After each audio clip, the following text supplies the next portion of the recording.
ఎవరైనా పెట్టుబడులు పెట్టడానికి వస్తారని నేను అడుగుతున్నా. ముఖ్యంగా ఈ రాష్ట్రంలో మీరు చూస్తే ఆడపిల్లలు చిన్న పిల్లల మీద అత్యాచారాలు అఘాయిత్యాలు అలాగే హత్యలు జరుగుతుంటే అలాంటి రాష్ట్రంలో ఎవరైనా పెట్టుబడులు పెట్టడానికి వస్తారని నేను అడుగుతున్నా. అండ్ ముఖ్యంగా నారా లోకేష్ దావోస్కి వెళ్ళి సిగ్గు లేకుండా నా ప్రత్యర్థుల్ని అనగతొక్కడానికి నేను రెడ్ బుక్ని యూజ్ చేస్తున్నాను అని చెప్తే ఎవరైనా పెట్టుబడులు పెట్టడానికి వస్తారా అని నేను అడుగుతున్నాను. ఈరోజు మీరు చూస్తే ఈ రాష్ట్రానికి పెట్టుబడులు రాకపోవడానికి కారణం ఈ రెడ్ బుక్ రాజ్యాంగమే. ఎందుకంటే ఎవరైనా పెట్టుబడులు పెట్టాలి అంటే ఆ రాష్ట్రంలో లా అండ్ ఆర్డర్ కరెక్ట్గా ఉండాలి, పారదర్శకమైన పరిపాలన ఉండాలి, అలాగే రోడ్డు రైలు ఏరోప్లేన్ అలాగే పోర్ట్స్ ఇవన్నీ కూడా అంటే ట్రాన్స్పోర్ట్ ఇది కరెక్ట్గా ఉంటేనే అక్కడ పెట్టడానికి అవకాశం ఉంటుంది. మీరు చూస్తే జగన్మోహన్ రెడ్డి గారు ముఖ్యమంత్రిగా ఉన్నప్పుడు ఇవన్నీ కూడా ఎంత చక్కగా చేశారో మీ అందరూ కూడా గమనించవచ్చు. లా అండ్ ఆర్డర్ ఏ విధంగా మెయింటైన్ చేశారు, అలాగే మీరు చూస్తే సచివాలయ వ్యవస్థతో ఎలా పారదర్శకంగా పరిపాలించారు, అలాగే ఏపీలో 3 పోర్ట్లు మచిలీపట్నం, మూలపేట, రామాయపట్నం ఏ విధంగా వర్క్స్ స్టార్ట్ చేశారు, భోగాపురం ఎయిర్పోర్ట్ ఎలా ఆల్మోస్ట్ 35% వర్క్ చేసేయటం జరిగింది, అలాగే 10 ఫిషింగ్ హార్బర్లు అన్నిటినీ కూడా తీసుకొచ్చి మీ చేతిలో పెడితే ఈరోజు మీరు ఏం చేశారు? జగనన్న పారిశ్రామికవేత్తల కోసం రెడ్ కార్పెట్ వేసి ఫ్రెండ్లీ స్టేట్గా ఇన్వెస్ట్ చేయడానికి దాన్ని ఏర్పాటు చేసి మీ చేతికి ఇస్తే ఈరోజు మీరు రెడ్ బుక్ రాజ్యాంగం అంటూ రాష్ట్రంలో ఈరోజు లా అండ్ ఆర్డర్ లేదు, రోడ్డు పైనే నరికేస్తున్నారు మనుషుల్ని. అలాగే ఎవరు నోరు తెరిసినా వాళ్ళ మీద కక్ష సాధింపుగా తప్పుడు కేసులు, ఒకటి రేప్ కేసు లేదా అటెంప్ట్ మర్డర్ కేసు లేదా SC ST కేసులు పెట్టి చట్టాన్ని కూడా తమ చుట్టాలుగా వాడుకోవాలన్న ప్రయత్నం చేస్తున్నది నిజం కాదని నేను అడుగుతున్నాను. అలాగే ఈరోజు మీరు చూస్తే ఈ చంద్రబాబు నాయుడు లోకేష్ చేస్తున్న పనుల వల్ల ఈ రాష్ట్ర ఇమేజ్ దెబ్బతినటం వల్ల ఈరోజు దావోస్లో పారిశ్రామికవేత్తలు ఒక్కటంటే ఒక్క రూపాయి కూడా మనకి MOE చేయకపోవడం చాలా బాధాకరం. ఎందుకంటే ఈరోజు వీళ్ళు దాదాపుగా ఈ స్పెషల్ ఫ్లైట్లు, కోట్లు, బూట్లు, సూట్లు కని వీళ్ళ ఖర్చులకే 20 కోట్ల పైగా అయింది. కనీసం ఆ దారి ఖర్చులకి అయిన డబ్బైనా MOEలు చేసుకొచ్చారంటే సిగ్గుచేటు. మాటలేమో ఇంత చెప్తారు కానీ పని చూస్తే జీరో. సో అందుకే అంటారు గొప్పలు చెప్పుకోవద్దయా తిప్పలు తప్పవని. కానీ చంద్రబాబు నాయుడు వినడు. ఈరోజు కేవలం తన కొడుకుని ప్రమోట్ చేసుకోవడానికే దావోస్కి వెళ్ళాడు. ఈ రాష్ట్రానికో రాష్ట్ర ప్రజలకో ముఖ్యంగా రాష్ట్ర యువతకో ఉపయోగపడే విధంగా ఏది చేయాలన్న ఆలోచన లేదు అనేది ఈ పర్యటనతో అందరికీ అర్థమైపోయింది. ఎందుకంటే అంత పెద్ద వేదిక మీద సీఎం చంద్రబాబు నాయుడు గారు మా రాష్ట్ర ఆర్థిక వ్యవస్థ చితికిపోయింది, చాలా పేద రాష్ట్రంగా మేము మిగిలిపోయాం అని అంత పెద్ద వేదిక మీద చెప్తే ఏ పారిశ్రామికవేత్త వచ్చి ఇన్వెస్ట్ చేస్తాడు? అసలు ఎందుకు అలాంటి మాటలు మాట్లాడాల్సి వస్తుందో నాకు అర్థం కావట్లేదు. ఎలక్షన్స్ ముందు కూడా దాదాపుగా 14 లక్షల కోట్ల అప్పు ఉందని చెప్పి అబద్ధాలు చెప్పటం, ప్రజల్ని కన్ఫ్యూజ్ చేయటం. తీరా మొన్న అసెంబ్లీలో చూస్తే బడ్జెట్ డాక్యుమెంట్స్లో 6.5 లక్షల కోట్లు మాత్రమే అప్పు ఉంది అని చెప్తారు. రాష్ట్రం విడిపోయాక నువ్వే కదా మొదట ముఖ్యమంత్రిగా 5 సంవత్సరాలు ఉన్నావు. నువ్వు ఎంత అప్పు చేసి దిగిపోయావు, 5 ఏళ్లలో మేము ఏం చేసామో చెప్పాలి కదా జనాలకి. కానీ బయట ఒకటి లోపల ఒకటి మాట్లాడటం. ఏదైతే ఆంధ్రప్రదేశ్లో అబద్ధాలతో కట్టుకథలతో పచ్చ మీడియాతో ప్రజల్ని మభ్యపెట్టారో అదే విధంగా దావోస్లో కూడా మీరు మభ్య పెట్టాలన్న ప్రయత్నం ఈరోజు పెట్టుబడిదారులు పారిపోవడానికి కారణం కాదా చంద్రబాబు నాయుడు, లోకేష్ అని నేను అడుగుతున్నా. ముఖ్యంగా జగన్ గారు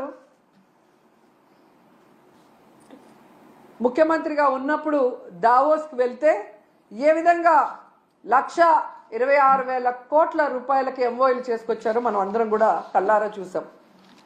అలాగే విశాఖలో గ్లోబల్ ఇన్వెస్ట్మెంట్ సమ్మిట్ ఏర్పాటు చేసి 13.5 లక్షల కోట్ల రూపాయలకి ఎంఓయూలు చేయటం మీ అందరూ కూడా గమనించారు ఈ రాష్ట్ర ప్రజలు. ఎందుకు ఇది చెప్తున్నానంటే ఈ నెలలో సాక్షాత్తు ప్రధానమంత్రి గారు శంకుస్థాపన చేసిన 1,85,000 కోట్ల గ్రీన్ ఎనర్జీ ప్రాజెక్ట్ని ఆ రోజు విశాఖ గ్లోబల్ సమ్మిట్లో జగనన్న తీసుకువచ్చిన విషయం ఈ రాష్ట్ర ప్రజలకు ఇంకా గుర్తుందని నేను అనుకుంటున్నా. అలాగే ప్రధానమంత్రి గారు శంకుస్థాపన చేసిన బల్క్ డ్రగ్ ప్రాజెక్ట్ కూడా జగనన్న ముఖ్యమంత్రిగా ఉన్నప్పుడు ఇతర రాష్ట్రాలతో పోటీపడి తీసుకొచ్చింది. దానికి భూమిని కూడా జగనన్నే తన హయాంలో కేటాయించింది నిజం కాదా అని అడుగుతున్నా. సో జగనన్న తీసుకొచ్చినవి మీ గొప్పతనంగా ప్రధానమంత్రి గారిని పిలిపించి మొన్న హడావిడి చేశారు తప్ప మీ పరిపాలన చూసి మిమ్మల్ని చూసి ఒక్క ప్రాజెక్ట్ అయినా ఒక్క పారిశ్రామికవేత్త ఒక్క పెట్టుబడి అయినా పెట్టాడని నేను అడుగుతున్నాను. జగనన్న విశాఖలో గ్లోబల్ ఇన్వెస్ట్మెంట్ సమ్మిట్ పెడితే అదాని వచ్చారు, అంబానీ వచ్చారు, జిందాల్ గారు వచ్చారు. అది జగనన్న క్రెడిబిలిటీ, ఆయన సుపరిపాలన, ఆయన పారదర్శకమైన పరిపాలన, ఆయన ఫ్రెండ్లీ నేచర్ పారిశ్రామికవేత్తలతో, అలాగే ఈజ్ ఆఫ్ డూయింగ్తో ఏ విధంగా పారిశ్రామికవేత్తలకి అందుబాటులోకి అన్ని తీసుకొచ్చారో అందుకే వాళ్ళందరూ రావటం జరిగింది. కానీ మీరు మీ హయాంలో ఒక్కరంటే ఒక్కరు రావటానికి భయపడుతున్నారు అంటే దానికి కారణం మీ అరాచక రెడ్ బుక్ పాలన కాదా అని నేను అడుగుతున్నాను. ఈరోజు ఇన్ని మాట్లాడి వెళ్ళిన మీకు ఉత్త చేతులతో తిరిగి రావడానికి సిగ్గు లేదా అని అడుగుతున్నాను. ఏ మొహం పెట్టుకొని ప్రజలకు ఏం చెప్పాలనుకుంటున్నారు? మీకేం కొత్త కాదులేండి. పక్క రాష్ట్రాల వాళ్ళు పెట్టుబడులతో వస్తే మీరు కట్టుకథలతో వస్తారు. ఎవరి మీద తోసేద్దామా, ఏం చెప్పి తప్పించుకుందామా అన్న కార్యక్రమం మీకు తెలిసినంత బాగా ఎవరికి తెలియదు. దీనికోసం కాదు మీకు ఓట్లేసింది, మీకు అధికారం ఇచ్చింది, మీకు పదవులు ఇచ్చింది. ఇప్పటికైనా ఈ రెడ్ బుక్ అరాచక పాలనని మానేసి ప్రజలకి మీరు ఏదైతే ప్రామిస్ చేశారో ఆ ప్రామిస్ని ఫుల్ఫిల్ చేస్తూ ఈ రాష్ట్ర పరువుని కాపాడమని చంద్రబాబు నాయుడుకి, లోకేష్కి, పవన్ కళ్యాణ్కి తెలియజేసుకుంటున్నాం. ఎందుకంటే పవన్ కళ్యాణ్ గారు ఏదో మత్తులో మాయలో ఉన్నారు, చంద్రబాబు నాయుడు మత్తు మాయలో. కనీసం దావోస్కి మిమ్మల్ని తీసుకెళ్ళలేదు అంటే మీరు వెళ్తే పెట్టుబడులు రావని మిమ్మల్ని తీసుకెళ్లేదా పవన్ కళ్యాణ్ గారు? లేదా గతంలో మీరు ఒక ఇంటర్వ్యూలో దావోస్కి వెళ్ళటం వేస్ట్, దానివల్ల రూపాయి ఉపయోగం లేదని మీరు ఇచ్చిన ఇంటర్వ్యూ వల్ల తీసుకెళ్ళలేదా? లేదా పవన్ కళ్యాణ్ వస్తే లోకేష్కి ఇంపార్టెన్స్ తగ్గిపోతుందని తీసుకెళ్ళలేదా? ఇది మాకు చెప్పకపోయినా పర్లేదు, కనీసం పవన్ కళ్యాణ్కి జనసేన కూలీలకి చెప్పాల్సిన అవసరం ఉందని కూడా ఈ సందర్భంగా తెలియజేసుకుంటున్నా. ఎందుకంటే అంత పెద్ద వేదిక మీద లోకేష్ సీఎం అయితే బాగుంటుంది, డిప్యూటీ సీఎం అయితే బాగుంటుంది అని ఎలా భజన చేశారో, ఆ భజన చూసి పారిశ్రామికవేత్తలు ఎలా అవాక్కయ్యారో కూడా అందరూ గమనించారు. సో చంద్రబాబు నాయుడు గారు మీరు వచ్చి 7 నెలల కాలం అవుతుంది. ఈ రాష్ట్ర పరువు ప్రతిష్ట దిగజార్చే విధంగా మీరు పరిపాలిస్తున్న విషయాన్ని ఇప్పటికైనా గుర్తించండి. మొన్న టీటీడీ తిరుమల వైకుంఠ ఏకాదశి తొక్కిసలాటలో ప్రాణాలు పోగొట్టుకున్న కుటుంబాల్ని మీరు గాలికి వదిలేసి దాంట్లో నుంచి మిమ్మల్ని నమ్ముకున్న మీ అఫీషియల్స్ ఎవరైతే మీరు రిక్రూట్ చేశారో వాళ్ళు, మీరు రిక్రూట్ చేసిన టీటీడీ పాలక మండలిని తప్పించడానికి, కాపాడటం కోసం ఈరోజు ఎన్ని డాన్సులు వేస్తూ తిరుమల పవిత్రతను పాడు చేస్తున్నారు. లడ్డూ విషయంలో ఎలా ఈ తిరుమల పవిత్రతను పాడు చేశారు. అలాగే మహిళల మీద ఇన్ని అఘాయిత్యాలు, ఇన్ని అత్యాచారాలు, హత్యలు జరుగుతుంటే కూడా మీరు దాన్ని ఎవరి మీద నెట్టాలి, ఏ పార్టీ మీద నెట్టాలన్న ప్రయత్నం చేస్తున్నారే తప్ప వాటికి అడ్డుకట్ట వేయకపోవటం ఈ రాష్ట్ర ప్రజలందరూ కూడా గమనిస్తున్నారు. ముఖ్యంగా పవన్ కళ్యాణ్ గారు లా అండ్ ఆర్డర్ ఫెయిల్యూర్ అయింది, హోమ్ మినిస్టర్ ఫెయిల్యూర్ అయ్యారని చెప్పి అంత చెప్పిన తర్వాత కూడా ఇంతవరకు మీరు లా అండ్ ఆర్డర్ మీద దృష్టి పెట్టలేదు అంటే ఈ రాష్ట్ర ఇమేజ్ ఎంత దిగజారిపోయిందో దావోస్ పర్యటనలో మీకు ఒక్క ఎంఓయు కూడా అవ్వకపోవటం అనేది ఇప్పటికైనా తెలుసుకొని రాష్ట్ర ప్రతిష్టని పరువుని పెంచే విధంగా మీరు పరిపాలిస్తారని ఆశిస్తున్నాం. అలాగే ఈ రాష్ట్రంలో తప్పుడు కేసులు, ఈ రాష్ట్రంలో మీకు నచ్చని వాళ్ళ మీద ఏదో రకంగా కక్ష సాధింపు చేయాలి అంటే అది కరెక్ట్ కాదు. ఎందుకంటే ఎప్పటికీ మీరు ఉండరు. రాబోయే కాలంలో జగన్మోహన్ రెడ్డి గారు ఖచ్చితంగా ముఖ్యమంత్రి అవుతారు. ఎందుకంటే ఇప్పటికే ప్రజలు మీకు ఓటేసిన దానివల్ల వేసిన వాళ్ళు బాధపడుతున్నారు. ఈవీఎంల వల్ల మీరు గెలిచారనుకున్న వాళ్ళు మీరు దిగిపోవాలని ప్రార్థనలు చేస్తున్నారు. ఎందుకంటే మీ వల్ల పేదవాళ్ళకి ఉపయోగం లేదు, రాష్ట్రానికి ఉపయోగం లేదు, ఏ వర్గానికి కూడా ఉపయోగం లేదు. కాబట్టి ఇప్పటికైనా మీరు మీ సీనియారిటీని ఇచ్చిన మాట నిలబెట్టుకోవటంలో పెట్టండి. ఈ రాష్ట్రంలో పుట్టినందుకు 4 సార్లు ముఖ్యమంత్రిని మిమ్మల్ని చేసినందుకు ఈ రాష్ట్ర ప్రజలకు ఇచ్చిన వాగ్దానాలు నెరవేరుస్తూ ఈ రాష్ట్ర ప్రతిష్టని పెంచే విధంగా ముందుకు వెళ్ళండి.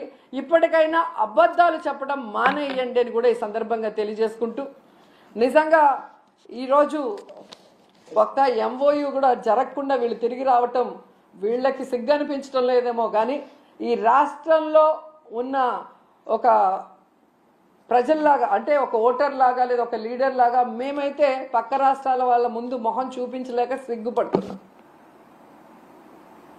గతంలో ఎలాగైతే బాబు వస్తే జాబ్ వస్తుందన్నాడు, కేవలం వాళ్ళ బాబు లోకేష్ బాబుకే ఎమ్మెల్సీ ఇచ్చి మంత్రిని చేసుకున్నాడు. ఇప్పుడు 20 లక్షల మంది అబ్బాయిలకంతా ఉద్యోగం ఇస్తాం లేదా నిరుద్యోగ భృతి ఇస్తామన్నారు. 7 నెలలు అయింది, ఒక ఉద్యోగం లేదు, నిరుద్యోగ భృతి లేదు. మళ్ళీ వాళ్ళ కొడుకు లోకేష్ బాబుకు మాత్రమే మంత్రిగా ఉద్యోగం ఇచ్చారు. సో ఈ రాష్ట్ర ప్రజలు బాగా గమనించండి. మీకు మంచి చేసిన వాళ్ళని, మీకు మంచి చేయాలని తాపత్రయపడే వాళ్ళని ఇప్పటికైనా గుర్తించి ఇలాంటి కూటమి నాయకులు చెప్పే అబద్ధాలకి, కుట్రలకి, కుతంత్రాలకి మీరు నమ్మి బలం వద్దని కూడా అందరికీ కోరుకుంటున్నాను.